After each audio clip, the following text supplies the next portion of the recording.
आजकल क्या हो गया है कि जरूरी नहीं है कि आपका आईटीआई है तो नहीं देगा, ऐसा नहीं है। आजकल कुछ भी क्वेश्चन डाल दे रहा है। आजकल पूरा चीजें चल रहा है प्रोसेस ऑफ एलिमिनेशन के।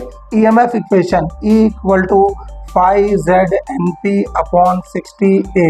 इससे एक क्वेश्चन एकदम फिक्स है बेटा, आएगा ही, वो भी न्यूमेरिकल ही आता है। ये होता है एक्टिव, ये होता है रिएक्टिव और ये होता है एपरेंट। फेजर डिफरेंस के न्यूमेरिकल, अगर ये देगा इससे थ्योरी देगा तो इससे न्यूमेरिकल देगा, अगर इससे न्यूमेरिकल देगा तो इससे थ्योरी। ट्रांसफार्मर का 25 से 30% क्वेश्चन मैं इसलिए बोल रहा हूँ। ट्रांसफार्मर ऑन लोड, इससे बहुत न्यूमेरिकल पूछता है। ये रजिस्टिविटी, इसको आप करना नहीं भूलेंगे, जिसमें मैं ट्रिपल स्टार कर रहा हूँ। टेम्परेचर कोफिशिएंट, ये बहुत इंपॉर्टेंट है, इससे न्यूमेरिकल आपका बनता है। चार्ज के बारे में पूछेगा कि भाई अगर एक चार्ज को मैंने स्थिर रखा है तो क्या होता है। नमस्कार दोस्तों, मैं हूं भाग्यराज, आप सभी का स्वागत करता हूं मेरे अपने यूट्यूब चैनल पर। दोस्तों, वीडियो स्टार्ट करने से पहले मैं आपको चीजें बता देता हूं। अगर आप आईटीआई इलेक्ट्रिशियन वाले हैं या आपने इलेक्ट्रिकल से इंजीनियरिंग या डिप्लोमा किया हुआ है तो आप मेरे एक नए चैनल भाग्यराज इलेक्ट्रिकल गुरु को सब्सक्राइब कर लीजिएगा। उसमें आपको प्योर इलेक्ट्रिकल के कंटेंट मिलेंगे। उस चैनल का लिंक मैंने डिस्क्रिप्शन पर दे दिया है, आप प्लीज उसको जाके जल्दी से सब्सक्राइब कर लीजिएगा। और बिना किसी देरी के वीडियो को स्टार्ट करते हैं। देखिए, ये वाला जो है आईटीआई का जेई इलेक्ट्रिकल और आईटीआई के इलेक्ट्रिशियन का मैंने एक सिलेबस दिया है, जिसमें आपको ये पता होगा कि ये सारे जगह पर एकदम सेम है। जो भी टेक्निकल के चीजें रहते हैं वो सब जगह सेम है, बट उस टॉपिक के अंदर से भी क्वेश्चंस रिपीट होते हैं बार बार। अभी जो रेलवे जेई का पेपर होगा, जो 28 तारीख को एमपी का टीओ का पेपर होगा, उसी के लिए स्पेशली मैंने बनाया है। बच्चे पूछ रहे हैं कि सर रिवीजन कैसे करेंगे। इस वीडियो को आप देखिए, आपका रिवीजन का आपको एक मिलेगा कि आपको किस बेसिस पे करना है। ठीक है, देखिए, बेसिक्स इलेक्ट्रिकल इंजीनियरिंग ये सभी में रहता है, आईटीआई में भी रहता है, इलेक्ट्रिकल वाले में भी रहता है। और इसमें से ना 30 से 40% का क्वेश्चन आता है। आप सोचेंगे सर ये ऐसा क्वेश्चन, इसमें क्या है जो 30 से 40%। जी हाँ, बिल्कुल आपने सही सुन रहे हैं, 30 से 40% के क्वेश्चन इसी में आते हैं, जिसमें ओम्स लॉ और किरचॉफ्स लॉ, ये किरचॉफ्स लॉ के क्वेश्चन बहुत मिलते हैं आपको। खासकर केसीएल के क्वेश्चन आपको मिलेंगे।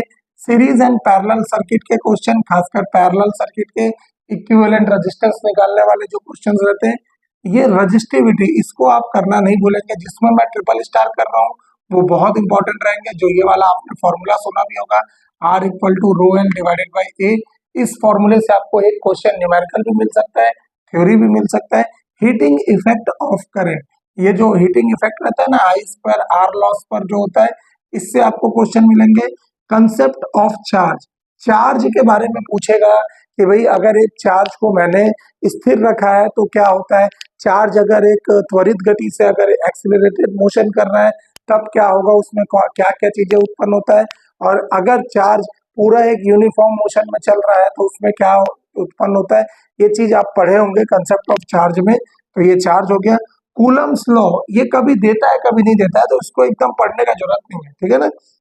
टेम्परेचर कोफिशिएंट, ये बहुत इंपॉर्टेंट है, इससे न्यूमेरिकल आपका बनता है। न्यूमेरिकल इससे बनेगा। ईएमएफ से अगर पूछ दिया तो पूछ दिया, जनरली नहीं पूछता, ओम्स लॉ पे ये ईएमएफ आ जाता है। इंटरनल रेजिस्टेंस के न्यूमेरिकल देता है कि अगर कोई बैटरी लगा हुआ है तो उसका इंटरनल रेजिस्टेंस कैसे निकालते हैं। उस जगह पर आपको I equal to V by R लगाकर आपको निकालना रहेगा, ठीक है ना। R निकालना रहेगा तो पक्षांतर करके आप निकाल सकते हैं। क्लियर है। दूसरा सबसे ज्यादा पूछे जाने वाला टॉपिक होता है ट्रांसफार्मर।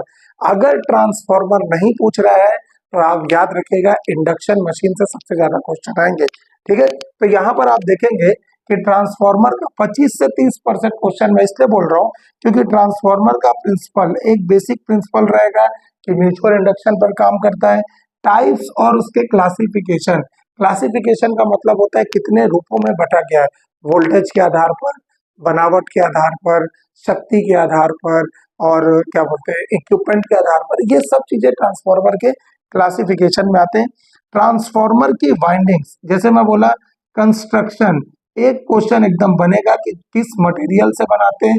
जैसे मैं बोला ट्रांसफार्मर का कोर, कोर का क्यों यूज करते हैं, कोर को में जो एडी करंट लॉस को कम करने के लिए हम लोग क्या करते हैं, तो कोर को लेमिनेट करते हैं। ये सब चीजें आप सुने होंगे। तो कंस्ट्रक्शन से एक क्वेश्चन मिलता है। और ट्रांसफार्मर वाइंडिंग का ना एक क्वेश्चन बनता है टर्शरी वाइंडिंग, ये बहुत इंपॉर्टेंट है। टर्शरी वाइंडिंग 3 फेज ट्रांसफार्मर में यूज किया जाता है। इसको आप जरूर देख के जाना, टर्शियरी वाइंडिंग इंपॉर्टेंट होता है। ईएमएफ इक्वेशन से अगर वो न्यूमेरिकल देता है तो वैसे तो इससे नहीं आता, जेई और आईटीआई में नहीं देगा। हाँ, पैरेलल ऑपरेशन ऑफ ट्रांसफार्मर के कंडीशंस पूछ सकता है, कंडीशन शर्तें कि क्या कंडीशन रहता है एक ट्रांसफार्मर को पैरेलल ऑपरेट कराने के लिए। क्लियर है? तो ये चीजें इंपॉर्टेंट है। लॉसेस पूछेगा ट्रांसफार्मर से, लॉसेस बहुत इंपॉर्टेंट है कि एक ट्रांसफार्मर में क्या क्या और कितने प्रकार के लॉसेस होते हैं। Eddy current loss, hysteresis loss, copper loss, stray loss, ये सब के बारे में दिखता है। ठीक है ना, तो ध्यान रखिएगा। एफिशिएंसी से, ऑल डे एफिशिएंसी से क्वेश्चन बनाता है। ऑल डे एफिशिएंसी कि किस प्रकार का एफिशिएंसी होता है all day efficiency. Transformer on load, इससे बहुत न्यूमेरिकल पूछता है कि एक ट्रांसफार्मर हाफ लोड पर कैसा काम करेगा, फुल लोड पर कैसा काम करेगा। एक्स जो रहेगा लोड फैक्टर, उसमें एक्स की वैल्यू आपको रखते जाना है और आंसर निकालना है। मैं इस टॉपिक को पूरा कराऊंगा अच्छे से वीडियो में, इसलिए बोल रहा हूँ भाग्यराज इलेक्ट्रिकल गुरु को जरूर सब्सक्राइब करिएगा। मैं अभी आने वाले टाइम में उसमें बहुत सारे न्यूमेरिकल्स कराऊंगा। ठीक है। वोल्टेज रेगुलेशन ऑफ ट्रांसफार्मर के फॉर्मूला बेसिस पे क्वेश्चन बनते हैं। इंस्ट्रूमेंट ट्रांसफार्मर, सीटी और पीटी, ये इंपॉर्टेंट हो जाता है। क्लियर है? आइसोलेशन ट्रांसफार्मर इंपॉर्टेंट हो जाता है। और ट्रांसफार्मर की रेटिंग किसमें रहती है, आपको मालूम है केवीए में ट्रांसफार्मर की रेटिंग रहती है। तो ये इससे बेसिक क्वेश्चन बना सकते हैं। क्लियर है? अब देखिए तीसरा नंबर है, जो तीसरा सबसे ज्यादा है वो एसी फंडामेंटल। एसी का मतलब होता है जो एसी सर्किट हम यूज करते हैं, जिसमें हमारे पास यहाँ पर ये आरएमएस मान, एवरेज मान और फैक्टर, जितने भी फॉर्म फैक्टर हो गया, पीक फैक्टर हो गया, एम्पलीट्यूड फैक्टर हो गया, ये सब वाले फैक्टर से हमारा न्यूमेरिकल और थ्योरी बनता ही है, एकदम फिक्स है। एक क्वेश्चन आपको आएगा ही। ठीक है। फेजर डिफरेंस के न्यूमेरिकल, अगर ये देगा इससे थ्योरी देगा तो इससे न्यूमेरिकल देगा, अगर इससे न्यूमेरिकल देगा तो इससे थ्योरी देगा, एकदम याद रखिएगा। क्लियर है? आरएलसी सर्किट में इम्पीडेंस और रिएक्टेंस वाले, जैसे आपने सुना होगा एक्सएल बराबर 2 पाई एफ एल, एक्सी बराबर 1/2 पाई एफ सी। तो इसके बेसिक से सिर्फ थ्योरी देता है कि एक्सएल जो प्रेरकीय प्रतिघात होता है, एक्सएल को बोला जाता है प्रेरकीय प्रतिघात, इंग्लिश में बोलते हैं इंडक्टिव रिएक्टेंस, ये फ्रीक्वेंसी के प्रोपोर्शनल होता है। एक्सी जो रहता है कैपेसिटिव रिएक्टेंस, ये फ्रीक्वेंसी के इनवर्सली प्रोपोर्शनल होता है, विद क्रमानुपाती होता है। ऐसे टाइप का क्वेश्चन बनाता है। क्लियर है? रेजोनेंस कंडीशन एकदम आपको मिलेगा ही क्वेश्चन इससे। रेजोनेंस कंडीशन मतलब अनुनाद की स्थिति, जिसमें आप पढ़ते हैं आर एक्सएल बराबर एक्सी के बारे में पढ़ते हैं। जब प्रेरकीय प्रतिघात संधारित्र के प्रतिघात के बराबर हो जाता है तो उसी को हम बोलते हैं सीरीज रेजोनेंस का कंडीशन। तो उस रेजोनेंस कंडीशन में होता क्या है, सर्किट में इम्पीडेंस जो प्रतिबाधा है वो कैसा रिएक्ट करता है, कैसा बिहेव करता है, करंट क्या होता है, कम होता है कि ज्यादा होता है, ये सब चीज आप इसमें पढ़ेंगे रेजोनेंस कंडीशन में। फिर आपको पावर ट्रायंगल बहुत इंपॉर्टेंट है। पावर ट्रायंगल ये ऐसे करके बनता है, आपने पढ़ा होगा, ये होता है आर, ये होता है एक्स, ये होता है जेड, ये होता है फाइव। तो cos five R by Z, ये होता है एक्टिव, ये होता है रिएक्टिव और ये होता है एपरेंट। सुने भी होगा आपने। ये है सक्रिय, हिंदी में बोलते हैं सक्रिय, निष्क्रिय, और तीसरा नंबर होता है इसको बोलते हैं आभासी। तो ये आपको फॉर्मूला बेसिस पे देगा। ये होता है किलोवाट, ये होता है केवीएआर रिएक्टिव, और यहाँ पे आता है सिर्फ केवीए। ये आपने सुना होगा। तो कहीं का भी फॉर्मूला कुछ भी बना के दे देगा, आपको ध्यान रखना है। ठीक है। इसी में पावर फैक्टर, यही जो है पावर फैक्टर के पूरे फॉर्मूले देता है, क्वेश्चन भी देता है, आपको बनाना रहता है। 3 फेज सिस्टम में स्टार कनेक्शन और डेल्टा कनेक्शन का सिर्फ फॉर्मूला देगा कि स्टार कनेक्शन में लाइन करंट हमेशा फेज करंट के बराबर होता है, लाइन वोल्टेज फेज वोल्टेज का √3 गुना होता है। डेल्टा में आप सुने होंगे लाइन वोल्टेज फेज वोल्टेज के बराबर होता है, और लाइन करंट √3 गुना होता है फेज करंट के। ये सब इसमें सिर्फ थ्योरी बेसिस पे क्वेश्चन आता है। Power in a polyphase circuit, 3 type के पावर आपने निकालते हैं, एक्टिव पावर, रिएक्टिव पावर और एपरेंट पावर। सक्रिय शक्ति, निष्क्रिय शक्ति और आभासी शक्ति। तो सक्रिय शक्ति VI cos five, reactive power VI sin five, ये apparent power V into I हो जाता है, ये वाला पढ़ते हैं। ठीक है। चौथा नंबर जो सबसे इंपॉर्टेंट होता है वो है डीसी मशीन। तो डीसी मशीन आपने जैसे ही पढ़ना चालू किया तो आप ध्यान रखिएगा, इसमें कंस्ट्रक्शन बेसिस पे क्वेश्चन बनते हैं। कंस्ट्रक्शन बेसिस पे सारे मटेरियल इसमें, जैसे ट्रांसफार्मर का कंस्ट्रक्शन था ना, वैसे डीसी का भी कंस्ट्रक्शन रहता है। और सारे कंस्ट्रक्शन में क्या क्या इंपॉर्टेंट होंगे, किस पदार्थ से मटेरियल बना हुआ है, उसका लोकेशन कहाँ पर है, और उसके कार्य क्या है, ये चीज आपको बहुत अच्छे से पढ़ना है। ठीक है। EMF equation E equal to 5ZNP/60A, इससे एक क्वेश्चन एकदम फिक्स है बेटा, आएगा ही, वो भी न्यूमेरिकल ही आता है, ये सब में न्यूमेरिकल ही देगा। टाइप्स ऑफ डीसी मशीन, इसमें आपको series motor, shunt motor, compound motor, उसके न्यूमेरिकल पढ़ के जाना है। सीरीज का कैसा बिहेवियर रहता है, अगर मैं बोला ऐसा कौन सा मोटर है जिसका सबसे ज्यादा स्टार्टिंग टॉर्क होगा, तो आप बताएंगे भाई डीसी सीरीज मोटर रहता है, जो हम लोग लोकोमोटिव में यूज करते हैं। तो ये टाइप से थ्योरी क्वेश्चन बनाता है बेटा, ये थ्योरी। अगर न्यूमेरिकल देना होगा तो वो जेई में न्यूमेरिकल देता है, आईटीआई के टेक्नीशियन में कभी न्यूमेरिकल नहीं देगा। आजकल क्या हो गया है कि जरूरी नहीं है कि आपका आईटीआई है तो नहीं देगा, ऐसा नहीं है। आजकल कुछ भी क्वेश्चन डाल दे रहा है, आजकल पूरा चीजें चल रहा है प्रोसेस ऑफ एलिमिनेशन, इसलिए आपको सब चीजों के बारे में पढ़ के जानना है। क्लियर है। टॉर्क इक्वेशन देता है हमेशा, टॉर्क इक्वेशन आपको मालूम होगा, T इक्वल टू 0.159 ये P5 ये वाला आपने पढ़ा होगा। तो टॉर्क इक्वेशन से सिर्फ न्यूमेरिकल करके जाना कि सीरीज में टॉर्क कैसा रहता है, तो टॉर्क समानुपाती है IA स्क्वायर का। शंट में क्या होता है, शंट मोटर में टॉर्क समानुपाती होता है IA का। IA का मतलब होता है आर्मेचर करंट। इसी से आपको दुनिया भर के क्वेश्चन मिल जाएंगे। अगर आपको क्वेश्चन करवाने हैं, अगर आपको रियली पढ़ना है, तो मुझे कमेंट सेक्शन में जरूर बताइएगा, मैं इस बेसिस पे आपको सारे आए हुए क्वेश्चंस करा दूंगा, इसीलिए मेरे नए चैनल पे। ठीक है ना। Characteristic of DC motor, characteristic का मतलब होता है एक डीसी मोटर कैसा काम करता है, किस बिहेवियर, उसका विलक्षण क्या होता है, स्पेक रहेगा।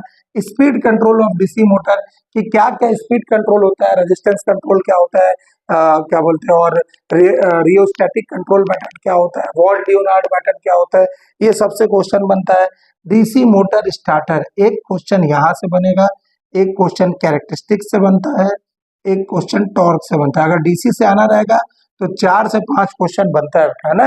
टेस्टिंग जेई वाले में बहुत इंपॉर्टेंट है, जेई के एसएससी जेई में ना टेस्टिंग ऑफ डीसी मशीन से पूछता है कि स्विनबर्न टेस्ट क्या होता है, ये सब चीजें आपको देगा, है ना। तो इसमें ध्यान रखिएगा, जितने में भी ट्रिपल स्टार कर रहा हूँ उसको जरूर पढ़ के जाइएगा, आपको क्वेश्चन उससे मिलेगा।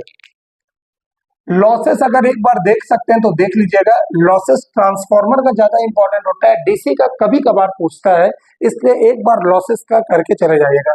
खासकर एसएससी जेई या रेलवे जेई में ना डीसी मशीन के लॉसेस से क्वेश्चन देना। क्लियर है।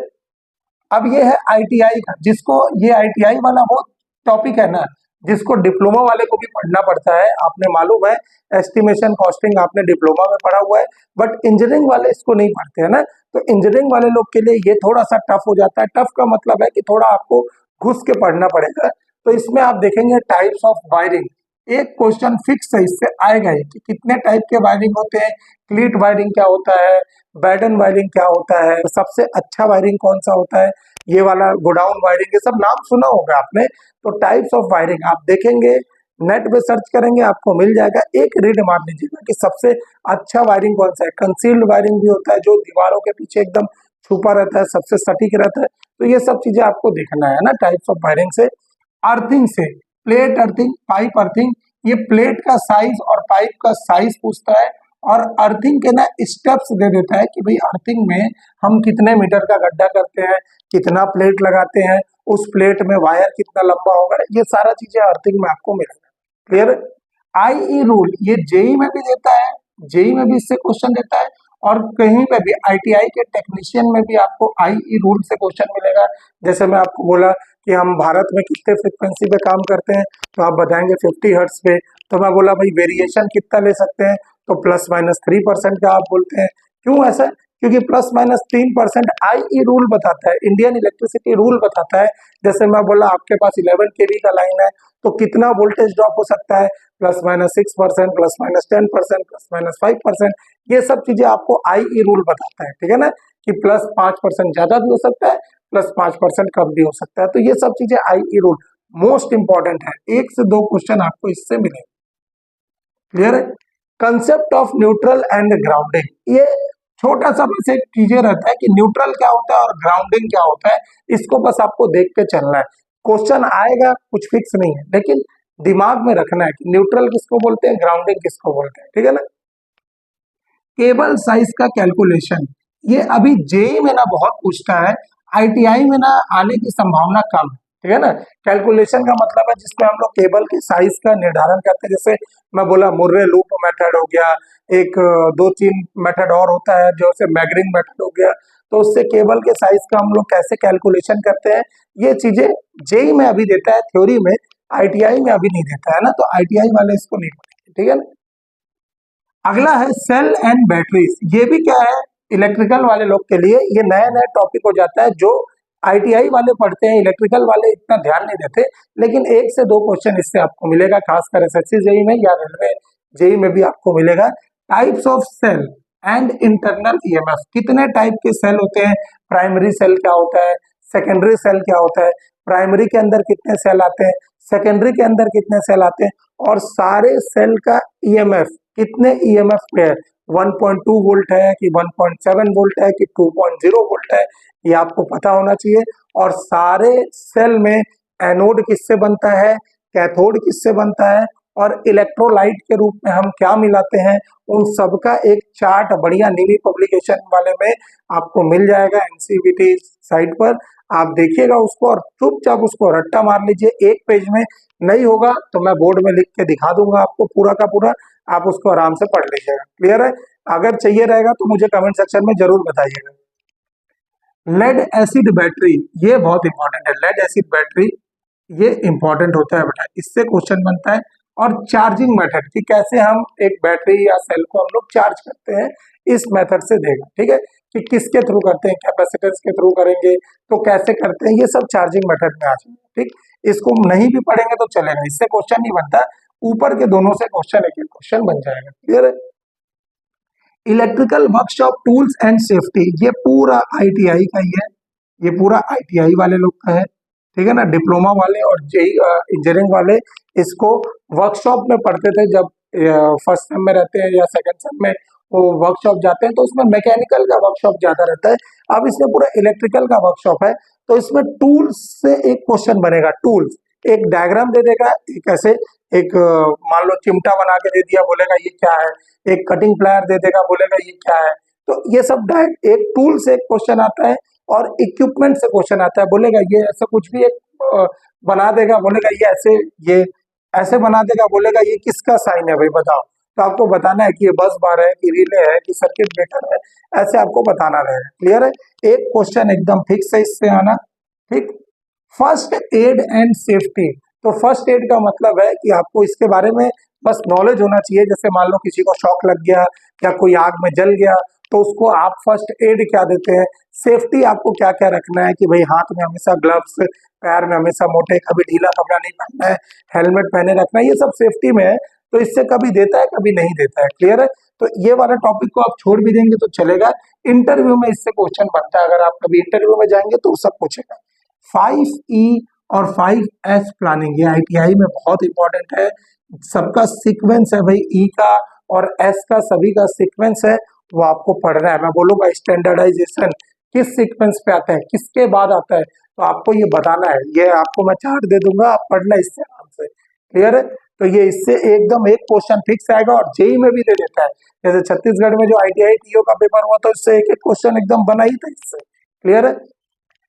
इलेक्ट्रिक शॉक एंड ट्रीटमेंट, ये भी मैं बोला कि ये कोई जरूरत नहीं है आपको पढ़ने का, बस ये है कि शॉक लग गया, किसी का सांस रुक गया, तो बहुत सारा तरीका है, उसके चेस्ट को दबाते हैं, कभी क्या है माउथ टू माउथ वो सांस दे दिया जाता है, ये सब चीजें नॉलेज के लिए अच्छा है, पेपर में नहीं देते हैं, क्लियर हो रहा है। ये फायर एक्सटिंग्विशर, इससे क्वेश्चन बनता है कि कितने टाइप के फायर होते हैं, क्लास ए टाइप का फायर क्या होता है, क्लास बी टाइप का फायर क्या होता है, क्लास सी क्लास डी ये सब का फायर क्या होता है, ये सब चीजें आपको इसमें से मिलेगा, क्लियर है। तो अभी ये पार्ट 1 है, अगर आप पार्ट 2 चाहते हैं तो मुझे जरूर बताइएगा, मैं इस सभी में ना आपको एकदम एग्जैक्ट और जो जो क्वेश्चन आते हैं मैं उस हिसाब से आपको पूरे के पूरे क्वेश्चन भाग्यराज इलेक्ट्रिकल गुरु में करा दूंगा। आप उस चैनल को भी सब्सक्राइब कर लीजिए जो टेक्निकल वाला है, नॉन टेक का तो आपको ये चैनल मिलेगा ही, टेक्निकल वाले वो भी चैनल को सब्सक्राइब कर लीजिए, क्योंकि उसमें अब डेली शॉर्ट्स के माध्यम से, वीडियोस के माध्यम से मैं एक एक क्वेश्चन जरूर कराऊंगा। ठीक है, और आपको और अच्छा प्रिपरेशन करना है तो Rajan's career private limited sector 6 Bhilai में हमेशा नए बैचेस चालू हो रहे हैं। तो आईटीआई और डिप्लोमा वाले जल्दी से जल्दी आकर ज्वाइन करें और अपने पढ़ाई को एक नया आयाम दीजिए। Thank you so much. जय हिंद, जय भारत।